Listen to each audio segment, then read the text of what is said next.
కాలేయం సరిగ్గా పనిచేయకపోతే కొవ్వు పేరుకుపోయి ఫ్యాటీ లివర్ సమస్యకు దారితీస్తుంది. ఈ సమస్య గురించి చాలా మందికి తెలుసు. అయితే ఇది కాలేయాన్ని మాత్రమే కాదు, మెదడుని కూడా దెబ్బతీస్తుందని నిపుణులు చెబుతున్నారు. రక్తం నుంచి విష పదార్థాలని తొలగించడంలో విఫలమైనప్పుడు అవి మెదడుకు వెళ్లి దాని పనితీరును ప్రభావితం చేస్తాయి. ఆ సమస్యను హెపాటిక్ ఎన్సెఫాలోపతి అని అంటారు.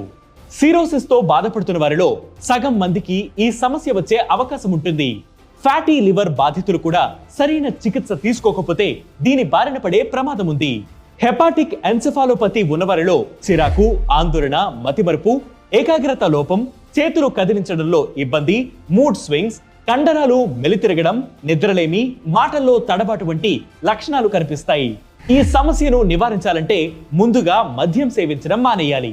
నాడీ వ్యవస్థను ప్రభావితం చేసే పెయిన్ కిల్లర్స్, యాంటీ డిప్రెసెంట్స్ తీసుకోకూడదు. పోషకాహారం తీసుకుంటూ బరువును అదుపులో ఉంచుకోవాలి.